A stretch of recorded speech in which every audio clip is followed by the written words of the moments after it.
Evangelho de João, capítulo de número 9.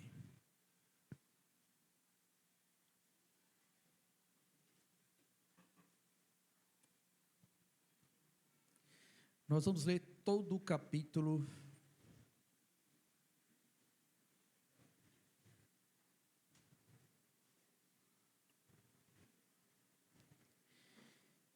João, capítulo de número 9, a partir do verso 1, diz assim: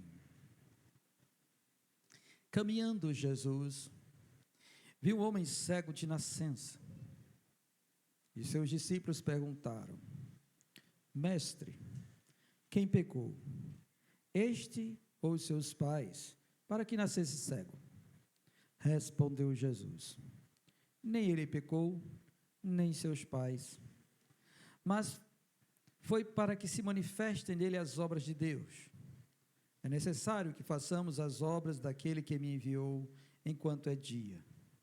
A noite vem quando ninguém pode trabalhar. Enquanto estou no mundo, sou a luz do mundo. Dito isso, cuspiu na terra e, tendo feito lodo com a saliva, aplicou aos olhos do cego, dizendo-lhe: Vai, lava-te no tanque de Siloé, que quer dizer enviado.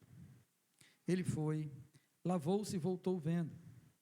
Então, os seus vizinhos, os que dantes o conheciam de vista, como mendigo, perguntavam: Não é este o que estavam assentado pedindo esmolas? Uns diziam: É ele. Outros: Não, mas se parece com ele. Ele mesmo, porém, dizia: Sou eu. Perguntaram-lhe: Pois, como te foram abertos os olhos? Respondeu ele: O homem chamado Jesus fez lodo, untou-me os olhos e disse-me: Vai ao tanque de Siloé e lava-te. Então fui, lavei-me e estou vendo. Disseram-lhe, pois, onde está ele? Respondeu: Não sei. Levaram, pois, aos fariseus o que dantes fora cego. E era sábado, o dia em que Jesus fez o lodo e lhe abriu os olhos. Então os fariseus, por sua vez, lhe perguntaram como chegar a ver. Ao que lhes respondeu: Aplicou lodo aos meus olhos, lavei-me e estou vendo. Por isso, alguns dos fariseus diziam: Esse homem não é de Deus, porque não guarda o sábado. Diziam outros: Como pode um homem pecador fazer tamanhos sinais? E houve dissensão entre eles. De novo perguntaram ao cego: Que dizes tu a respeito dele, visto que te abriu os olhos? Que é profeta, respondeu ele. Não acreditaram os judeus que ele fora cego e que agora via, enquanto não lhe chamaram os pais e os interrogaram: Este é o vosso filho, de quem dizeis que nasceu cego? Como, pois, vê agora? Então os pais responderam: Sabemos que este é nosso filho e que nasceu cego. Mas não sabemos como vê agora, ou quem lhe abriu os olhos também não sabemos. Perguntai a ele, idade tem, falará de si mesmo. Isto disseram seus pais, porque estavam com medo dos judeus, pois estes já haviam assentado que, se alguém confessasse ser Jesus o Cristo, fosse expulso da sinagoga. Por isso é que disseram os pais: Ele idade tem, interrogai-o. Então, chamaram pela segunda vez o homem que fora cego e lhe disseram: Dá glória a Deus. Nós sabemos que esse homem é pecador. Ele retrucou: Se é pecador, não sei. Uma coisa sei: eu era cego e agora vejo. Perguntaram-lhe, pois: Que te fez ele? Como te abriu os olhos? Ele lhes respondeu: Já vos disse e não atendestes. Por que quereis ouvir outra vez? Porventura quereis vós tornar-vos seus discípulos? Então o injuriaram e lhe disseram: Discípulo dele és tu, mas nós somos discípulos de Moisés. Sabemos que Deus falou a Moisés, mas este nem sabemos de onde é. Respondeu-lhes o homem: Nisto é de estranhar que vós não saibais de onde ele é, e, contudo, me abriu os olhos. Sabemos que Deus não atende a pecadores, mas, pelo contrário, se alguém teme a Deus e pratica a sua vontade, a este atende. Desde que há mundo, jamais se ouviu que alguém tenha aberto os olhos a um cego de nascença. Se este homem não fosse de Deus, nada poderia ter feito. Mas eles retrucaram: tu és nascido todo em pecado e nos ensinas a nós? E o expulsaram. Ouvindo Jesus que o tinham expulsado, encontrando-lhe, perguntou: crês tu no Filho do Homem? Ele respondeu e disse: quem é, Senhor, para que eu nele creia? E Jesus lhe disse: já o tens visto, e é o que fala contigo. Então afirmou ele: creio, Senhor, e o adorou. Prosseguiu Jesus: eu vim a este mundo para juízo, a fim de que os que não veem, vejam, e os que veem se tornem cegos. Alguns dentre os fariseus que estavam perto dele perguntaram-lhe: acaso também nós somos cegos? Respondeu-lhe Jesus: se fosseis cegos, não teríeis pecado algum. Mas, porque agora dizeis, nós vemos, subsiste o vosso pecado. Amém. Vamos orar? Maravilhoso Senhor, eu te rogo, Senhor, que o Senhor possa iluminar a todos nós que aqui estamos, Senhor, enviando a tua graciosa luz sobre a nossa mente, dando-nos entendimento e boa compreensão acerca daquilo, ó Deus, que será ministrado esta noite, meu Senhor. Tenha misericórdia de nós, ó Pai, e nos dá a compreender a tua verdade. Edifica-nos nela, Senhor, e fortalece o nosso coração. Ó Deus, acrescendo, Senhor, mais um pouco da tua graciosa verdade ao nosso coração, a fim de que venhamos a te render graças pelo grande feito, ó Deus, que realizaste por meio de teu Filho amado em nossas vidas. Senhor, dá-me sabedoria, a fim de expor, ó Deus, tudo aquilo que ministraste, ó Deus, ao meu coração, para a edificação do teu povo esta noite, meu Senhor. Tenha misericórdia de todos nós e nos abençoe. Em nome de Jesus Cristo. Amém. Louvado seja o Senhor. Bem, meus amados irmãos, todos nós, tá bom, da nossa igreja, já sabemos de antemão que quando é culto de ceia, geralmente eu trago uma palavra relativa à obra de Cristo, ou um dos aspectos da obra de Cristo, daquilo que ele tensionou fazer. Visto que sua obra é grandiosa e é profundamente complexa e também completa, plena, tá bom? Nós temos uma deficiência em compreender todas as coisas ditas por Jesus, todas as suas verdades acerca da sua vinda, que operam ou corroboram, que conjuntamente completam a obra da salvação. Louvado seja Deus por isso, não é? E o propósito desta história toda, deste sinal que foi feito por Jesus, se encontra justamente no final deste capítulo, onde ele fala acerca do motivo da sua vinda.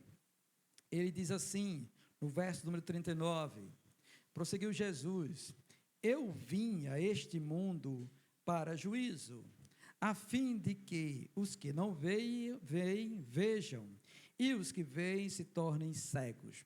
Esse é o propósito, um dos aspectos da vinda do Senhor Jesus Cristo. É um dos propósitos, do propósito maior dele ter vindo. Ele veio justamente para juízo, a fim de que os que não veem, vejam, e os que veem se tornem cegos.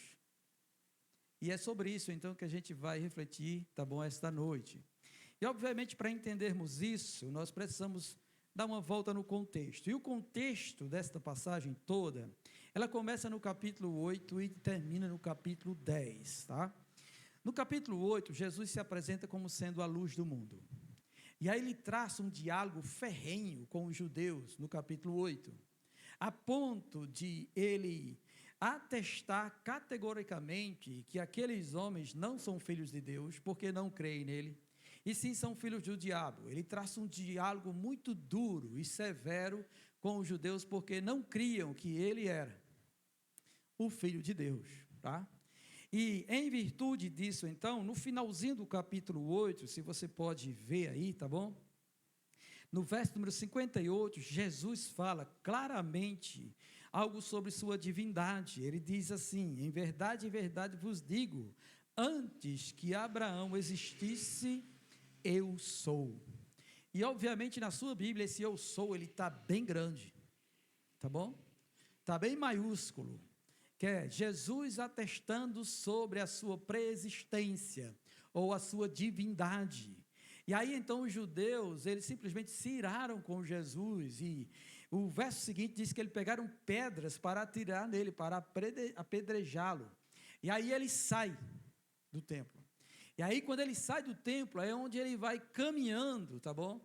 E então ele encontra o cego, onde os seus discípulos perguntam se este cego, um cego de nascença, ele está assim, a condição dele é esta, porque os pais deles pecaram ou porque ele mesmo pecou.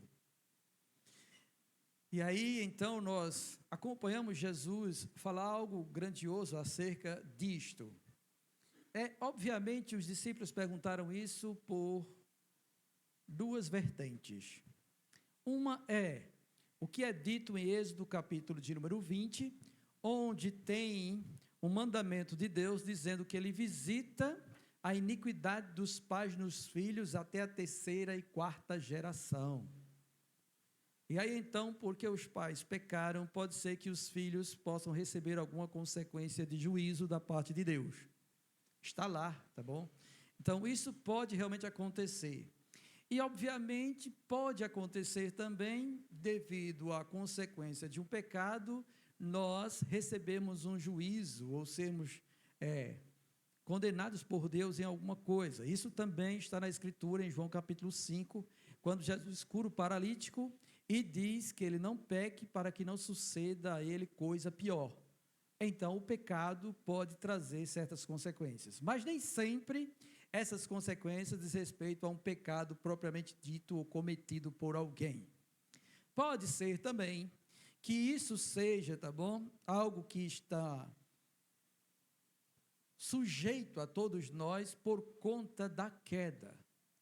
Quando houve a queda de Adão, todo mundo ficou sujeito ao pecado e às consequências do pecado, visto que nós já nascemos em pecado, como diz a Escritura.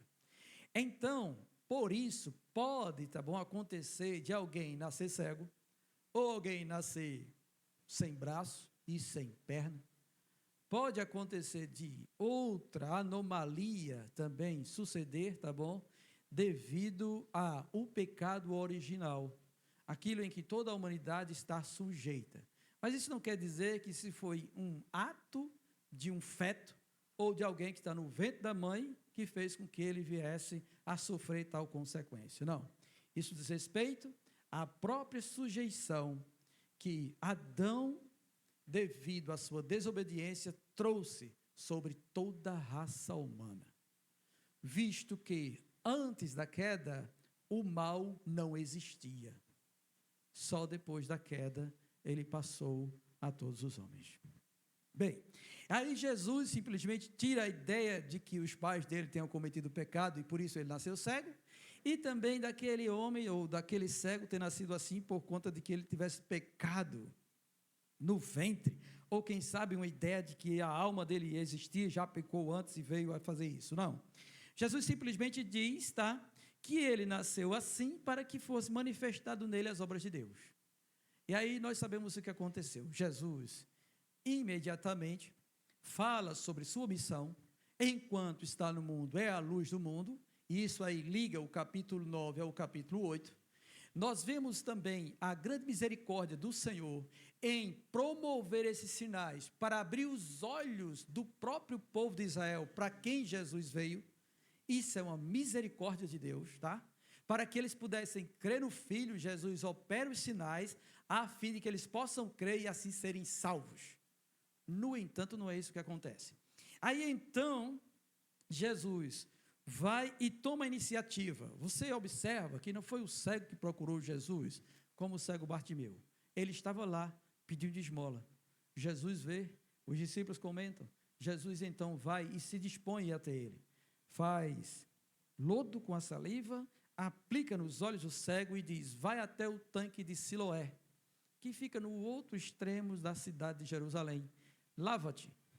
E aí o cego obedeceu. Isso demonstra a sua fé naquilo que Jesus disse.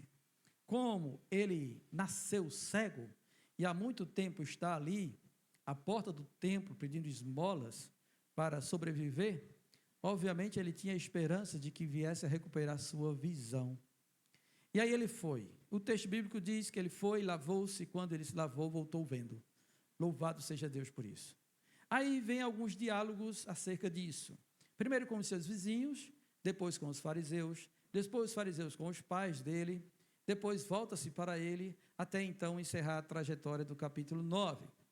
E aí, depois que Jesus fala tudo isso, entra-se no capítulo 10, e você vai perceber a ligação do capítulo 8, 9 e 10, nos versos 19 e 20, mais especificamente no 21, quando Jesus fala que é o bom pastor, no início do capítulo 10, no verso 21 ele fala, outros diziam, este modo de falar não é de endemoniado, pode porventura um endemoniado abrir os olhos a um cego?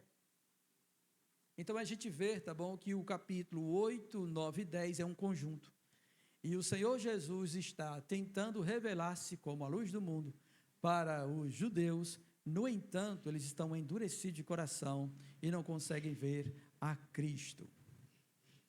O que nós temos aqui também neste diálogo, tá bom? Neste capítulo 9, quando nós que somos iluminados pelo Espírito Santo, passamos a compreender certa verdade, a gente começa a entender o que Paulo diz, que as coisas espirituais se discernem no Espírito.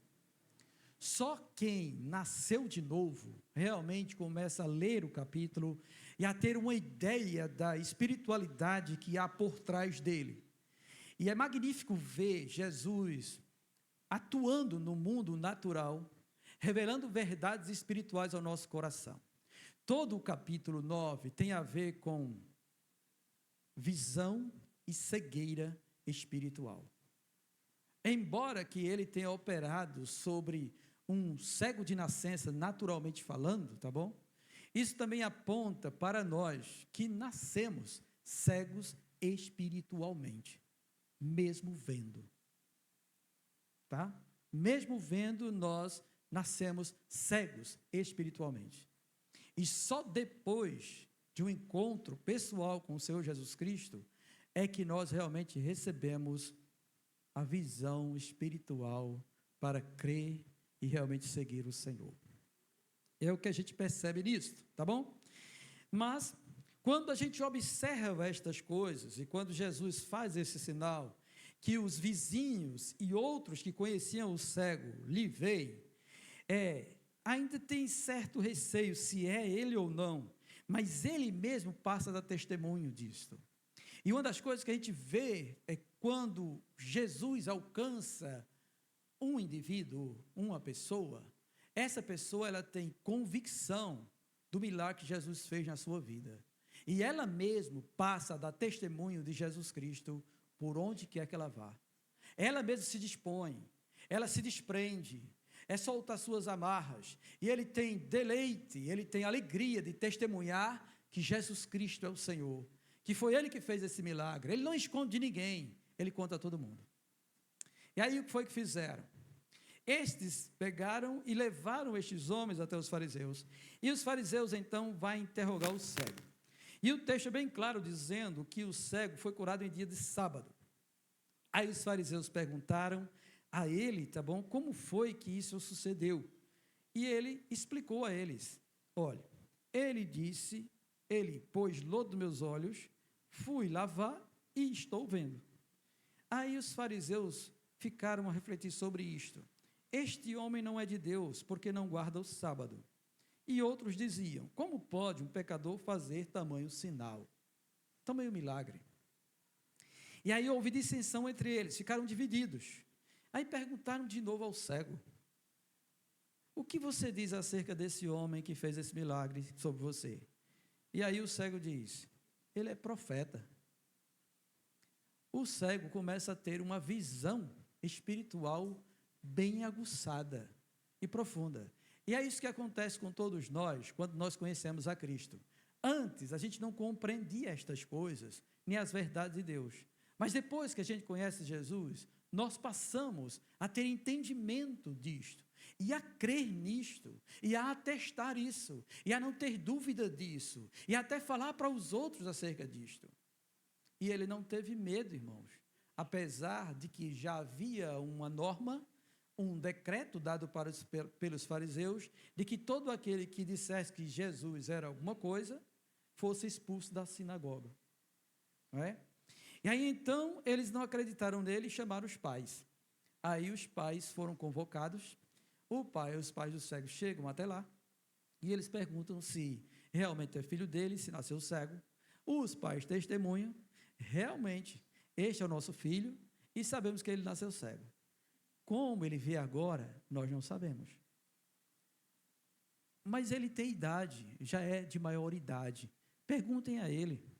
O texto é bem claro, dizendo que os pais disseram isso porque estavam com medo de serem expulsos da sinagoga se realmente eles testificassem que foi Jesus que fez o milagre e passassem a crer em Jesus Cristo. Os pais tiveram medo de testemunhar acerca do milagre do próprio filho. Aí, novamente, os fariseus mandam chamar pela segunda vez o homem e perguntam novamente a ele. Agora, a pergunta já é conjurando-o. Quando eles falam assim no verso número 24, dá glória a Deus, nós sabemos que esse homem é pecador.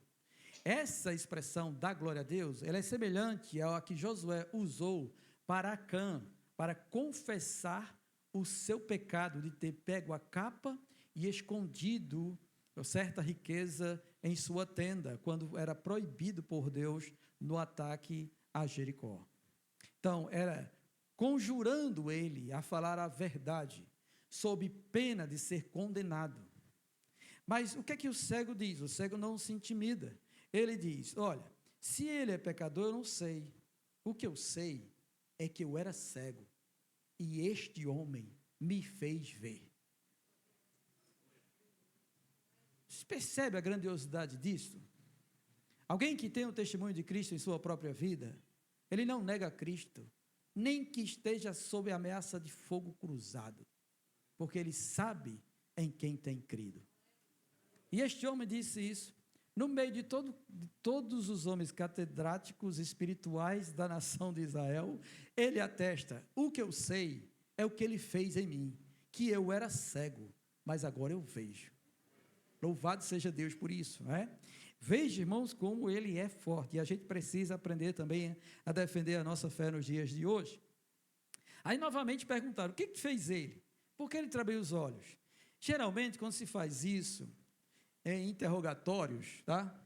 Quando se faz um segundo interrogatório, é para ver se há alguma contradição, se ele vai repetir a verdade ou não, se ele ocultou algum fato, se ele se desviou de alguma coisa. Geralmente eles tentam fazer isso. E talvez tenha sido a ocasião aqui. Aí o cego foi e disse, eu já disse a vocês, por que vocês querem ouvir de novo? Por acaso vocês querem também seguir ele, ser discípulos dele? Aí o texto diz que eles ficaram irados com este homem, que antes era cego, e injuriaram ele, discípulo dele és tu. Mas nós sabemos, nós somos discípulos de Moisés, e sabemos que Deus falou a Moisés, mas este nós não sabemos de onde é. Aí o homem, tá bom, na sua pequenez, ele diz, nisso é de estranhar que vocês não sabem de onde Jesus é. Contudo, ele me abriu os olhos. Bendito seja Deus por isso, né? E aí ele continua, nós sabemos que Deus não atende a pecadores, mas pelo contrário, se alguém teme a Deus e pratica a sua vontade, a este atende. Desde que há mundo, desde que existe tudo, desde o princípio de todas as coisas, jamais se ouviu que alguém tenha aberto os olhos a um cego de nascença. Se este homem não fosse de Deus, nada poderia ter feito. Pense num testemunho grandioso, numa defesa de fé poderosa. Aí eles retrucaram, eles ficaram irados com isso. Tu és nascido todo em pecado e nos ensina a nós? E expulsaram ele. Quando o cego é expulso, Jesus então encontra-se com ele. Jesus viu que ele tinha sido expulso e se encontra com ele. Obviamente, por ele, no seu primeiro encontro com o Senhor, estar cego, ele não reconhecia a aparência de Jesus. Ele não sabia quem era Jesus, fisicamente falando. Então, Jesus aparece para ele e pergunta a ele: crês tu no Filho do Homem? E aí ele diz: quem é, Senhor, para que eu nele creia? Aí Jesus diz: já o tens visto e é o que fala contigo. Então ele afirma: eu creio, Senhor, e adorou. E aí ele passa a adorar o Senhor e a seguir Jesus Cristo. Então este homem antes tinha uma vida, esta vida tinha as suas dificuldades, e Jesus vai ao encontro dele, dá-lhe uma nova vida. Esse homem experimenta da gloriosa graça que veio por meio de Jesus Cristo, e passa agora a dar testemunho de Jesus Cristo e é expulso pelos demais. Aí então vem Jesus dizer justamente o propósito dele ter vindo ao mundo. Olha só como isso é grandioso, tá bom? Jesus vem, traça um discurso, atesta que ele é a luz do mundo e todo o que segue a ele não anda nas trevas. Ele veio para salvar o que se havia perdido, ele veio para livrar da condenação eterna seres humanos pecadores, e ele se apresenta assim, com graça e misericórdia. E ele faz isso tão graciosamente e desejando que aqueles que ouvem a sua palavra creiam e recebam vida eterna, que ele insiste em fazer isso várias vezes. Ele faz isso quando opera cada sinal, cada milagre que você vê no Novo Testamento. Porque cada um desses sinais ou desses milagres, a cura, a libertação, tudo isso está profetizado nas Escrituras do Velho Testamento sobre o Messias. O Messias que é o prometido a Israel. E aí então estes homens que agora se intitulam como doutores da lei, alguém entendidos na palavra de Deus, vamos dizer assim, rejeitam a salvação enviada por Deus. Rejeitam. Aí olhando para nós atualmente, como a gente pode identificar isso nos dias atuais, em nosso meio? Tá bom? Como a gente pode ver isso, assim, diante dos nossos olhos, diante da nossa face? Aí eu vou dar alguns exemplos aqui, para que vocês possam entender como isso é bem presente no mundo odierno e atual. Então, pensar assim, tá bom? Aqui nós temos um judaísmo, aquele povo que Deus se revelou a ele como sendo o Deus criador do céu e da terra. O povo que Deus escolheu para testemunhar ao mundo que ele é o único Deus verdadeiro e que por meio disso as outras nações fossem alcançadas. No entanto, eles falharam na sua missão. Mesmo assim, Deus não invalidou a sua promessa de que seriam benditas todas as famílias da terra quando ele fez aliança com Abraão. Aí agora está Jesus, o enviado de Deus, o Messias, diante do judaísmo, e o judaísmo, por conta da sua intelectualidade, do seu coração endurecido acerca de entender da lei, rejeita Jesus. Não aceita Jesus. Aí se a gente olhar para hoje, nós podemos pegar assim, nós podemos pegar o catolicismo. O catolicismo também tem a Bíblia como referência. O islamismo também tem a Bíblia como referência. Ambos leem as Escrituras do Velho Testamento e o catolicismo também as Escrituras do Novo Testamento. No entanto, eles não creem em Jesus como seu suficiente Senhor e Salvador. Eles precisam de Maria, eles precisam das boas obras para que possam alcançar a salvação. Desta forma, eles resistem ao testemunho que Deus dá acerca de seu próprio Filho, e que o próprio Filho encarnando atestou isso, está escrito nas Escrituras para a salvação desses.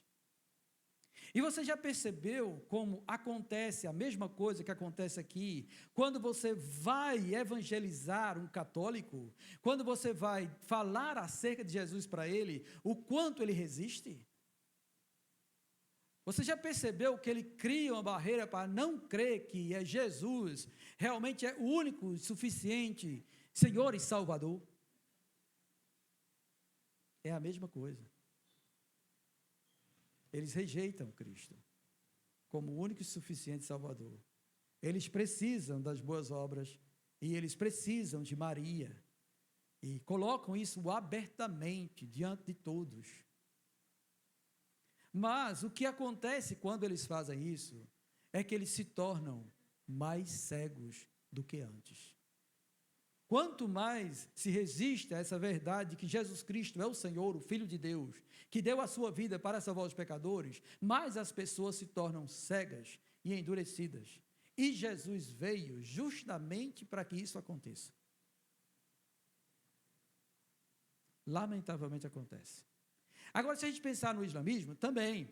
Se a gente pensar no adventismo, nesses adventistas, eles também têm a Bíblia, eles também leem acerca de Jesus Cristo, eles até dão testemunho que Jesus Cristo realmente é o Salvador. No entanto, eles atestam que é preciso guardar o sábado. O sábado é o selo da salvação, além de outras coisas que a sua profetisa escreveu e que realmente são normas para os adventistas. Então, eles também se endurecem acerca disto e não querem aceitar que Jesus Cristo é o único caminho que leva a Deus. Não querem. E com isso, eles ficam totalmente endurecidos e cegos na sua fé, na sua filosofia, no modo como eles vivem.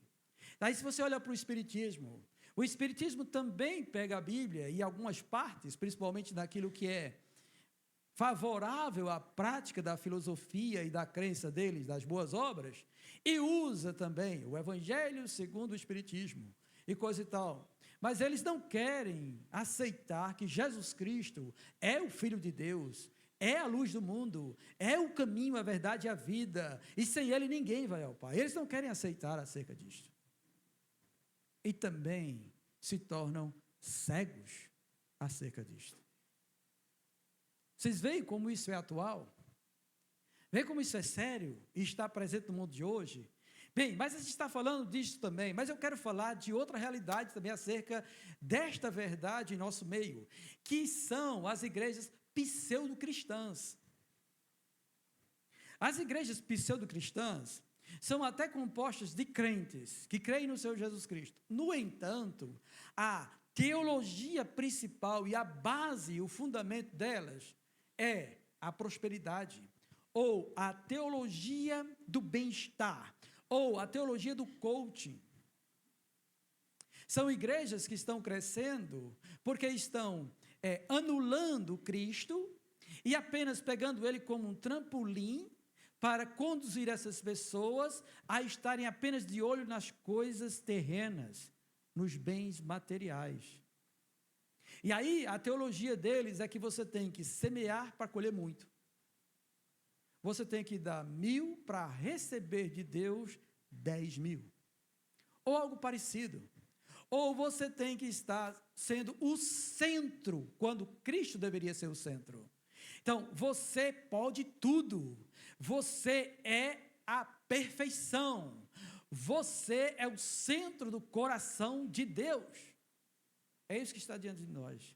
E existe uma multidão que está sendo levada por isto. E nem percebem que também estão cegos. E quando um crente genuíno, um crente como esse cego, fala acerca de Jesus e dá testemunho de Jesus, eles se enfurecem com ele. Ficam com raiva. Vocês já passaram por isso? Eu já passei por isso. Eu fui dar testemunho de Cristo para um católico e eu fui taxado de fanático. Uma das coisas menores. Então a gente encontra isso, tá? Nós encontramos, está tudo diante dos nossos olhos, esta realidade do mundo atual. Meu intuito nesta noite, no entanto, não é expor todo o capítulo. Se vocês quiserem uma exposição disso, vocês vão lá no YouTube, no canal da CEVPM, procura a aula do Evangelho de João, acredito que é a aula número 26, que a professora Poliana deu, e aí vocês vão encontrar bastante detalhes, tá bom, sobre esse capítulo todo. A CVPM, o canal nosso no YouTube, a aula do Evangelho de João, de número 26, 27, eu acho, que vocês vão encontrar mais detalhes sobre esse capítulo, tá bom? Mas o que a gente entende, então, é o propósito de Jesus ter feito isso. E ele diz, ele afirmou, eu vim a este mundo para juízo. Então, Jesus agora, ele se põe como aquele que vai ser o motivo do julgamento final. Ele se põe aqui assim. Eu vim para isso. E para a gente não entrar em contradição, porque no capítulo número 3, ele diz que não veio para julgar o mundo, mas para salvar o mundo, tá bom? Ele diz lá que o julgamento é este, que o Filho de Deus veio ao mundo para salvar. Os que creem não serão julgados. Os que não creem já estão julgados. Então, o que ele está servindo aqui é apenas de base para a efetivação da sentença. É isso que ele está atestando aqui. E aí ele justamente diz que o propósito de sua vinda é para os que não veem, vejam. E os que veem se tornem cegos. Agora, vamos pensar em quem é estes que não veem e que passaram a ver. Aqui a gente já tem a tipologia que é do próprio cego, tá bom? É aquele que recebe Jesus, aquele que sabe da sua condição e que reconhece Jesus como Senhor e Salvador da sua vida. Aquele que sabe que não é coisa nenhuma e que toda sua bondade, suas virtudes são perante ele como trapo de imundícia e que não servem de nada para a sua salvação. São os bem-aventurados de Mateus capítulo 5, são os pobres de espírito, são os humildes, que são necessitados da graça de Deus cotidianamente. Esses são os que veem, que antes eram cegos, mas depois do encontro com o Senhor Jesus Cristo, passou a ver. Louvado seja Deus. Você se encontra nessa situação? Bendito seja o Senhor, não é? Aí, os traços desses que veem, primeiro de tudo, irmãos, eles se apresentam como esse cego fez. Não se escondem. Não ficam com medo de retaliação, nem de serem expulsos ou escarnecidos, mas estão aí mostrando que Jesus Cristo é o Senhor. Tá? Outro traço, eles dão testemunho de que Jesus é realmente quem é na vida deles. E a gente vê por esse cego sair contando: olha, foi Jesus que pôs lodo em mim e mandou me lavar, e eu fui e fiquei curado. Foi Jesus. Ele não diz nada além disso, ele só conta isso, ele testemunha o que Jesus fez por ele, ele dá testemunho de Cristo. E aí ele encontra pessoas que embatem com essa mensagem, como nós podemos encontrar também, pessoas que são contra essa mensagem de Cristo, do testemunho de Jesus Cristo, e querem fazer ele se calar, e querem até deturpar a pessoa do Senhor Jesus Cristo. Aí ele simplesmente, ele não tem um compêndio de teologia, nem ele estudou apologética para defender, nem ele foi argumentar alguma coisa, ele apenas disse: olha, você pode dizer o que quiser, mas o que eu sei é que eu era cego e agora eu passei a ver por causa de Jesus. Como eu e você sabemos também que nós éramos todo em pecado, todavia, quando nós fomos libertos por Ele, você e eu sabemos o que Ele fez, e ninguém pode tirar isso de nós. Eu já falei sobre isso aqui, não falei? Eu falei das verdades grandiosas que Deus faz a gente descobrir quando a gente passa por certas provações, que clama a Deus e Ele ouve. Isso é tremendo para a nossa fé, porque ninguém pode ir contra isso, tá bom? podem escrever o que for, podem tentar racionalizar de qualquer forma uma doutrina, uma crença, uma filosofia. No entanto, a verdade de Deus, ela destrói tudo isso, porque é a verdade de Deus. E aí eu sei em quem tenho crido. Eu jamais penso em abandonar a fé cristã para abraçar outro tipo de crença. Se eu tive um encontro com Cristo, jamais eu farei isso, porque eu sei o que Ele fez por mim. Bendito seja Deus por isso. E esse cego fez, não é? Esse cego fez. E outra coisa que nós percebemos também, é que mesmo diante de todo o embate e retaliação acerca disto, e da expulsão deste homem, tudo isso aí, nós começamos a ver que o próprio Senhor vai dando entendimento do reino espiritual.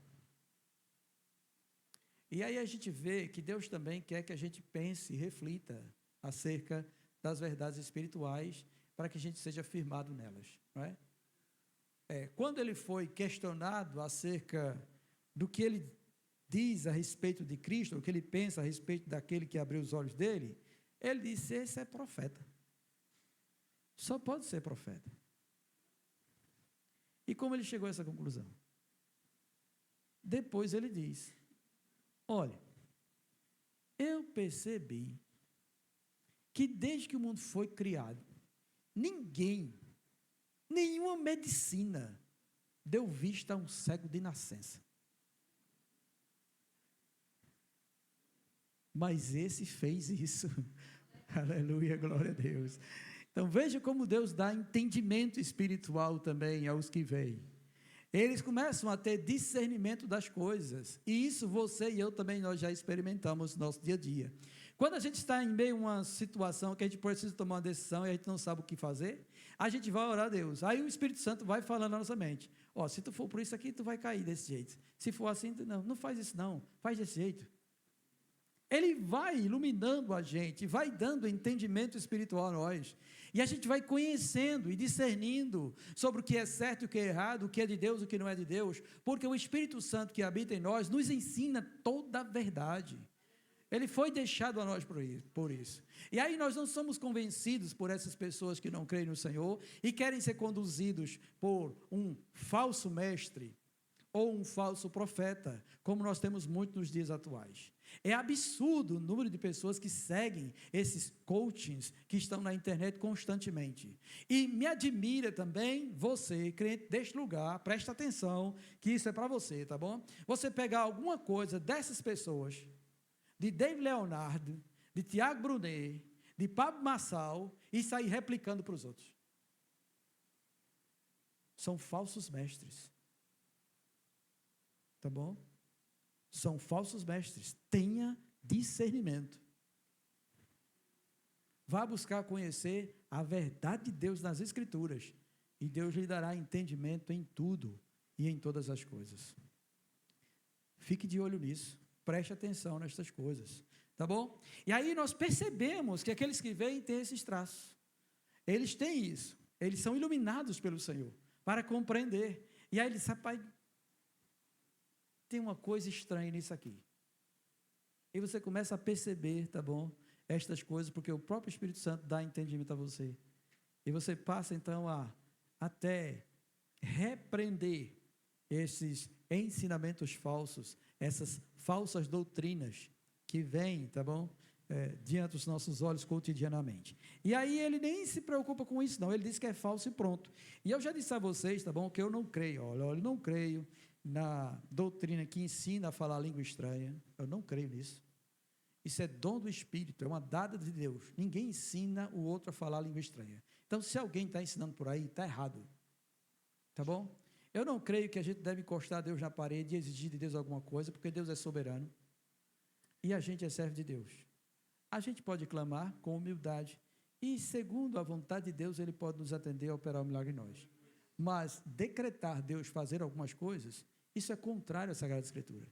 Ninguém manda em Deus. Deus é Senhor e é soberano. Então, se alguém ensina tal doutrina, está errado também. Se alguém ensina em transferência de unção, eu tenho unção, quero transferir para tu. Faça o seguinte, pega uma oferta e transfira para o irmão. Ajuda mais do que você querer transferir unção. Tá bom? Unção não se transfere, irmãos. Unção tem quando o Espírito Santo dá. É só Ele que dá, e mais ninguém, tá bom? Então não adianta virem com estas coisas, retruquem isso, rebatam isso. Isso é coisa de quem não quer realmente crer na verdade da Sagrada Escritura. Então ficam abraçando todo tipo dessas coisas, tá bom? Então, pelo amor de Deus, vamos pedir a Deus que nos ilumine a ter esses olhos abertos, como está descrito aqui. E também os que acham que veem alguma coisa se tornam cegos. E quem são esses, tá? Aí tem aqui no texto os fariseus, que se acham doutores da lei, entendidos, e não creram no Messias que foi enviado e prometido das próprias Sagradas Escrituras. Eles se tornaram cegos de entendimento e não conseguiram ver a luz do mundo que foi enviada por Deus, o próprio Filho de Deus. Então, eles se tornaram cegos nisso. Não creram, endureceram. E João fala isso logo no início do seu capítulo, quando ele diz que ele veio para os seus, mas os seus não o receberam. Tá? Esses são cegos. Aí, tipologia desses: católicos, espíritas, adventistas, testemunhas de Jeová. Todos esses têm a Escritura nas suas mãos, mas nenhum deles crê na suficiência de Jesus Cristo como o único Senhor e Salvador de suas vidas. Todos eles estão cegos. Judeus estão cegos, católicos estão cegos, espíritas estão cegos, adventistas estão cegos, testemunhas de Jeová estão cegos, espíritas estão cegos. Todos estes que manuseiam a Escritura, mas não conseguem ver e crer que Jesus Cristo é o único e suficiente Salvador e Senhor de suas vidas, então eles estão cegos. Totalmente cegos. Tá? Também aqueles que, embora passem a perceber o Senhor Jesus Cristo, não têm coragem de confessá-lo como Senhor e Salvador. Tem gente assim, tá bom? E isso é o que tipifica os pais do cego. Os pais do cego sabem que o seu filho era cego, de nascença. Agora o filho está vendo. Eles, obviamente, sabem que quem operou foi Jesus. Mas quando eles são chamados para testemunhar acerca disso, eles ficam com medo. Não têm coragem de atestar que foi Jesus que fez o milagre no filho deles. Com medo de ser expulso, de não serem aceitos na sinagoga. Então tem gente assim. Tem gente até na nossa família que a gente já chegou junto, já falou algumas coisas, você sente que ele tem uma inclinação, mas ele não tem coragem para ir adiante. Ele não tem coragem de romper com o velho e receber o novo. Tá bom? Não tem coragem. Então, estes também continuam cegos. Também são taxados de cegos. Na Escritura, acho que no capítulo de Mateus, capítulo 12 de Mateus, fala de alguns assim. Alguns, como diz aqui, que houve dissensão entre eles, como Nicodemos, como José de Arimateia, e como outros que passaram a ver Jesus e saber que ele realmente é o Messias. Nicodemos até diz assim, mestre, ninguém pode fazer os sinais que tu fazes se não vier de Deus. Então ele reconhece isso, mas não tem coragem de romper com o farisaísmo dele. Então estes continuam cegos. Dentro da igreja pode ter alguém assim, são aqueles quase crentes, são os amigos do evangelho. Não, eu gosto de vir para a igreja, eu gosto de ouvir a palavra, eu gosto de ouvir os louvores. Mas você já confessou Jesus Cristo como seu Salvador? Você crê mesmo que Jesus Cristo é o seu Salvador? Não, ainda não estou pronto, não. Ele até está disposto a ajudar nos trabalhos da igreja, irmãos. Mas, quase crente não entra no céu. Só o crente entrará no céu. E esses ainda continuam cegos. E todos aqueles também que, mesmo mediante uma confissão pública, mas não anulam a sua vida por causa de Cristo, continuam cegos. Mesmo aqueles que já confessaram Jesus Cristo como seu Salvador, já passaram por discipulado e até foram batizados, mas ainda não negam a si mesmo em prol de Jesus, continuam cegos. E o Senhor sabe quem são. Tá bom? Estes não querem participar de nada, estes não se envolvem no reino de Deus, estes apenas vivem a sua vida pedindo a Deus que continue abençoando cotidianamente o seu caminhar, que seja próspero, livre de enfermidade, coisa parecida, mas não se envolvem, não oram pela salvação de vidas, não se envolvem em evangelismo, não se envolvem no reino de Deus, não se envolvem no serviço da igreja, não se envolvem com nada. Esses também estão cegos, porque ainda não morreram para Cristo. Apenas o receberam por conveniência, mas não têm uma conversão genuína e verdadeira.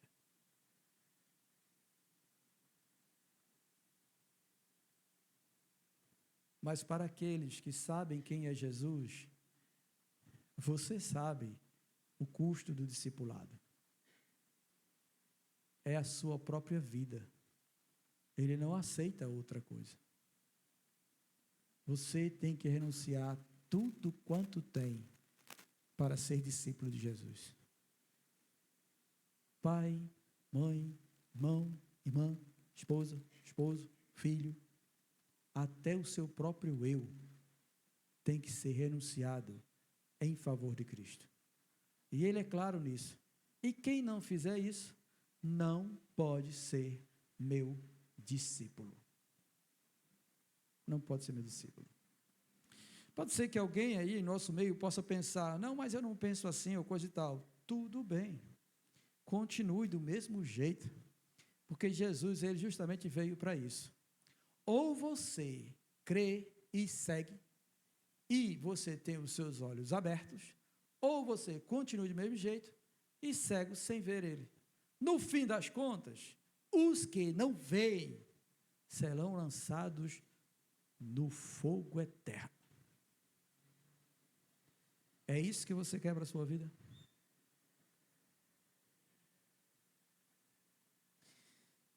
Eu não quero isso para a sua vida. Por isso mesmo estou falando isso esta noite.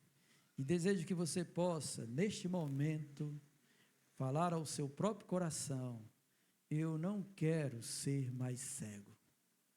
Eu quero ver. E se você quiser ver, você precisa crer em Jesus Cristo como Senhor e Salvador da sua vida. Por isso eu quero perguntar, se há alguém aqui em nosso meio que ainda não confessou Jesus como Senhor e Salvador, e se depois de ter ouvido esta mensagem, refletiu aí onde você está, e deseja fazer isso. Se você desejar confessar Jesus como Senhor e Salvador, você levanta sua mão onde você está e eu quero orar por você. Ah, louvado seja Deus. Há mais alguém aqui que gostaria de receber, de confessar Jesus Cristo como Senhor e Salvador de sua vida?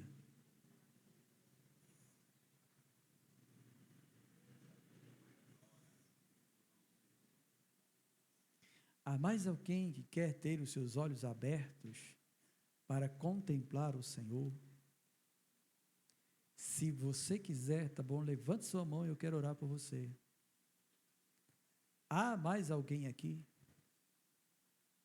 que deseja romper com o passado e crer no Senhor Jesus Cristo para receber a vida eterna? Se houver, levante sua mão e eu quero orar por você, tá bom? Quero convidar o irmão aqui, louvado seja o Senhor. Bendito seja Deus.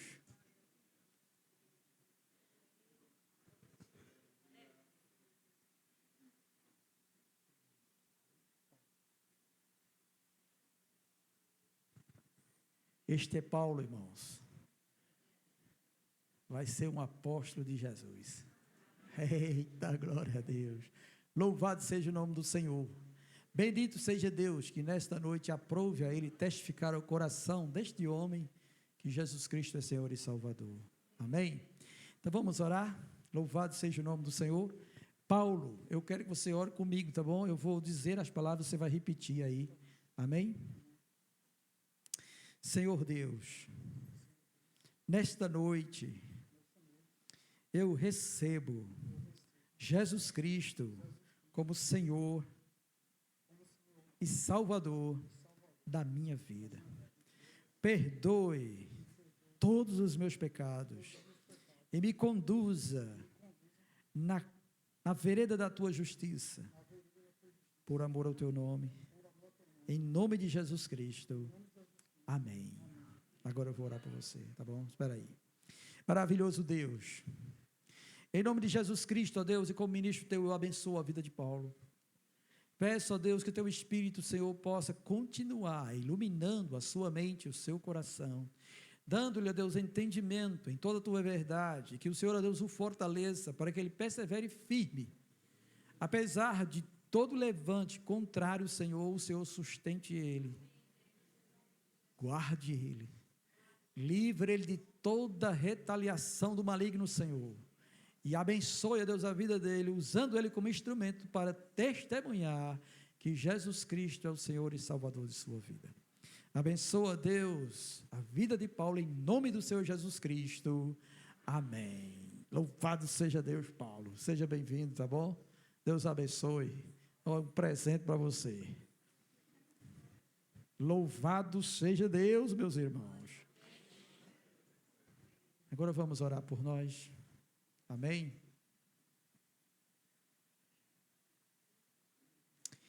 Amado Senhor,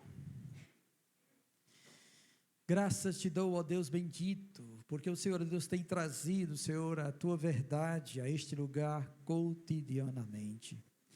E eu te peço, ó Deus, que o Senhor continue, Senhor, a abençoar a todos nós, que o Senhor, ó Deus, ilumine, Senhor, cada vez mais as nossas mentes e o nosso coração, a fim, ó Deus, de contemplarmos a tua verdade e andarmos conforme ela. Senhor, em nome de Jesus Cristo, ó Deus, opera sobre a vida desta igreja, e que todos eles, ó Deus, possam, Senhor, viver para Cristo. Esta é a minha oração, Senhor, e eu te peço que o Senhor abençoe, em nome de Jesus Cristo. Amém e amém. Amém, irmãos? Eu quero agora convidar